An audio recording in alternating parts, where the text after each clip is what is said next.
ایک جملہ ہم نے کبھی آپ کی زبان سے نہیں سنا، لیکن آپ دینی جو ہمارا اسلام کی ایک تہذیبی روایت ہے اس کی تراث کے لٹریچر کو پڑھیں، خود اہل سنت والجماعت کے عقائد کی فہرستوں اور بحثوں میں چیزیں آتی، اور ہم نے دیکھا موجودہ عہد میں تو بڑی بڑی تحریکیں اس پہ اٹھیں، اور ایک پورا نقطہ نظر ہے جو اس کی نفی میں کھڑا ہوا ہے۔ وہ جملہ یہ ہے کہ صحابہ معیار حق ہیں۔ یہ جملہ کبھی ہم نے آپ کی زبان سے نہیں سنا۔ دین کے معاملات میں آپ کے نزدیک کیا صحابہ کرام معیار حق ہیں؟ صحابہ کرام حق پر تھے، ہم نے ان کی زندگی کو دیکھا، قرآن مجید میں بھی ان کے بارے میں شہادت دیکھی، تو اس سے ہم پر یہ واضح ہوا کہ جماعت کی حیثیت سے وہ حق پر قائم رہے۔ انہوں نے جو حق پیغمبر سے پایا اس کو بے کم و کاست آگے منتقل کر دیا۔ ادنا درجے میں کبھی کوئی بات اللہ کے پیغمبر کی طرف غلط منسوب نہیں کی۔ یہ تحقیق سے بھی معلوم ہو گیا اور اللہ تعالیٰ کی شہادت بھی اس پر آ گئی۔ فرمایا ہے کہ کنتم خیر امت اخرجت للناس، تو ان کے بارے میں یہ معلوم ہے۔ اب ظاہر بات ہے کہ جو کچھ بھی ہمیں دین ملا ہے ان کے ذریعے سے ملا ہے، تو اس طرح ان کو پیش کرنا چاہیے۔ باقی حق و باطل کا فیصلہ تو پیغمبروں سے ہوتا ہے۔ تو رسالت مآب صلی اللہ علیہ وسلم ہی معیار ہے۔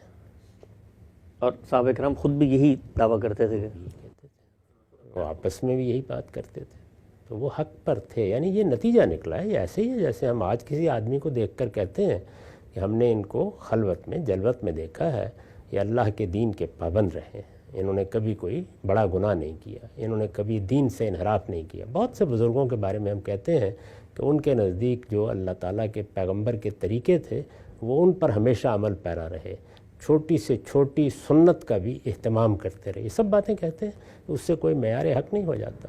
اس طرح کی تعبیرات ایجاد کیوں کی جائیں؟ ایک سادہ بات ہے کہ دین پہ تنہا ماخذ محمد الرسول اللہ کی ذات والا سے بات ہے۔ اصل میں صاحب انہی محمد رسول اللہ نے فرمایا نا کہ یہ میرے صحابہ جو ہیں سابق النجوم، ان میں سے جس کی بھی پیروی کرو گے تم جو ہو وہ نجات کے راستے کی طرف میں جاؤ۔ روایت کی سند پر کوئی اس وقت تبصرہ نہیں کرتا، لیکن تھوڑی دیر کے لیے قبول کر لیجئے تو اس میں کوئی ایسی بات نہیں کہی گئی۔ مطلب یہی ہے کہ یہ لوگ ہیں جنہوں نے مجھ سے دین سیکھا ہے۔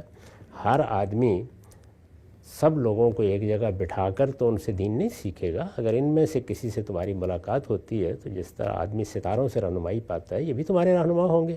میں یہ کہتا ہوں کہ اس کے بعد جو اللہ تعالیٰ نے علماء پیدا کیے ہیں، ہماری تاریخ میں بڑے جلیل القدر لوگ پیدا ہوئے ہیں، کوئی آدمی اگر ان میں سے بھی کسی سے رہنمائی پائے گا تو فی الجملہ وہ حقی کی طرف جائے گا۔ علیکم بسنتی و سنت الخلفاء الراشدین المہدیین۔ اس پر میں بڑی وضاحت سے گفتگو کر چکا ہوں کہ وہاں زیر بحث یہ ہے کہ مسلمانوں کے اجتماعی معاملات میں جو طریقہ رسالت مآب صلی اللہ علیہ وسلم نے اختیار کیا، آپ نے فرمایا میرا طریقہ اور میرے بعد جو میرے خلفاء ہوں گے اور صحیح راستے پر ہوں گے ان کے طریقے کو سامنے رکھنا۔ جو خلفشار پیدا ہونے والا تھا، جو سیاسی معاملات بعد میں پیدا ہوئے، ان میں صحیح رویہ کیا ہوگا وہاں زیر بحث ہے۔ وہاں سنت اصطلاحی مفہوم میں یہ لفظ استعمال نہیں ہوگا۔